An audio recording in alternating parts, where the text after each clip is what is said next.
Chances are, if you exist on the internet, you've probably heard the term buzzword by now. However, just in case you're not chronically online, a buzzword is essentially a word that is overused to the point where it loses its original meaning.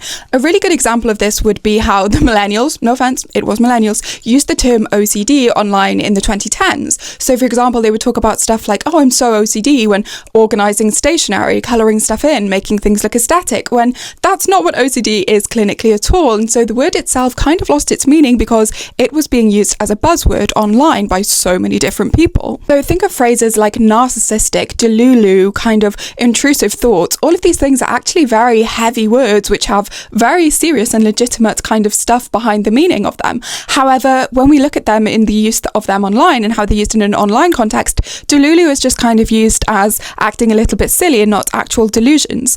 When we look at kind of, again, with the OCD, that's not real OCD that we're talking about there. And a lot of the time, it seems like every other person seems to know narcissistic X or someone who's acting narcissistic, when a lot of the time, statistically unlikely. The irony of all this is, of course, that buzzword has itself now become an internet buzzword, and everyone is using the term buzzword online to talk about buzzwords, which the irony of it is not lost on me. However, more than anything, I want to point out the kind of self-devouring cycle that buzzwords go through and how this is intrinsically tied to human nature, and more specifically the fall of the Roman Empire, which is my Roman Empire. Also, I wrote this essay myself, so fuck AI. I don't know if I can say that, so I wrote it myself. I promise I'm not an AI bot. Real human. Real.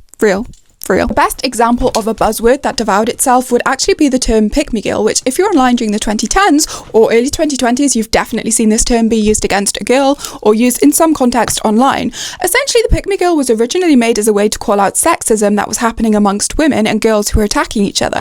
A pick-me-girl would have been a girl who pointed out how chubby her friend looked in a dress and would say something like, wow, I love your confidence wearing that dress, being that size. You know, that's not a compliment. It's deliberately dissing them and drawing attention to the fact that they are chubby than you, so that you can point out that you are thinner than them, so that you can gain attention. That's what being a pick-me-girl was. It was saying to your friend who's insecure about being tall, wow, you're so tall, you must be able to reach all the shelves, I can't do that, in front of a bunch of guys, because you know that the conventionally attractive thing to be is short as a girl, and so you want to point out how tall the other girl is to draw attention to how short you are. You are putting other girls down specifically to make yourself look better, and that's where the term pick-me-girl came from. It was this idea of deliberately harming other women and putting other women down publicly in a way to make yourself look better. That's what the term originally meant, and it was originally created as a way to critique kind of internalized misogyny and girls who are mean to other girls. But unfortunately, as is the fate of the vast majority of buzzwords that we see online, it devoured itself. And by that I mean that by the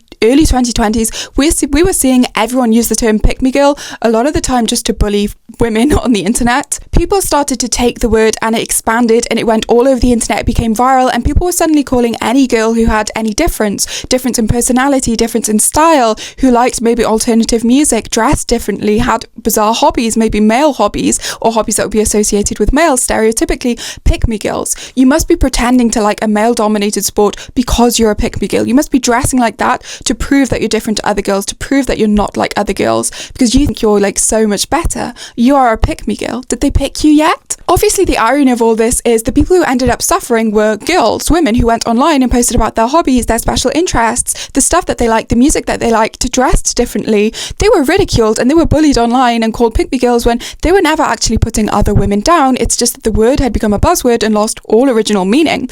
And so the irony is it completely devoured itself, and a term that was supposed to call out misogyny and sexism and girls being mean to girls was used in a sexist, misogynistic way for girls to be mean to other girls. A lot of the time autistic or ADHD girls who will have kind of offbeat or out there hobbies and personalities.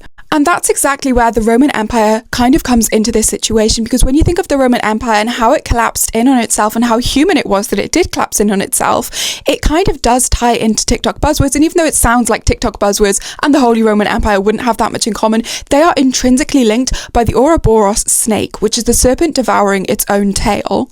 I want to read this bit because this is the bit that really I felt the heaviest on. Whilst TikTok buzzwords and the Roman Empire don't originally come across as having anything in common, they both do have the eerie imagery of the serpent devouring its own tail.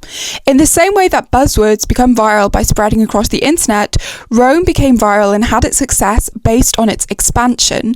Italy was originally built with those citizen soldiers who looked after and cared for the land that they were on, and they lived on it and understood it in the same way that buzzword terms originally exist in communities that genuinely understand and care for them. For example, narcissist to a psychiatrist genuinely has a meaning that they can use and apply. Intrusive thoughts to OCD sufferers genuinely explains a phenomena that they struggle with. And there are such words that are ave, such as unk and slay, that belonged to black communities originally and did have meanings before they became these kind of buzzwords and then eventually memes that we now laugh off. They belonged to black culture before this expansion happened and they lost their meaning.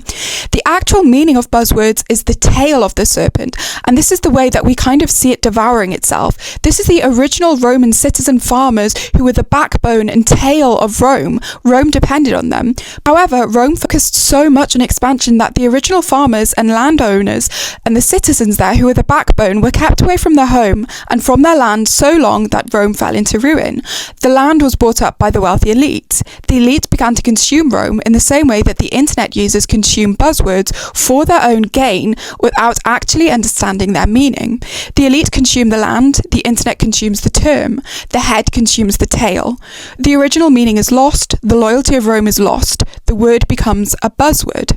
Eventually, to stay alive, the Roman Empire dealt with inflation by reducing the silver content in its coins. Overconsumption turned the currency worthless. Overconsumption of buzzwords makes the term meaningless. The Roman Empire devoured its own backbone in the same way that buzzwords devour their own meaning. By far, the most bizarre thing about any of these things happening is that the fact that they mirror each other also ties into the fact that the Roman Empire and my Roman Empire has itself become an internet buzzword. Also, the irony of the fact that buzzword becoming a buzzword isn't lost on me, because now that buzzword has become a buzzword, that means things that aren't buzzwords are being called buzzwords, which means that things that are buzzwords are being called buzzwords, which is itself a buzzword, but it's a buzzword being applied to a buzzword that's not in reality a buzzword. It's just being called a buzzword because now buzzwords have become the next buzzword. It's okay to have original thoughts. Tails aren't that tasty, and the fall of Rome is, one could say, a Roman Empire. Okay, I need to breath.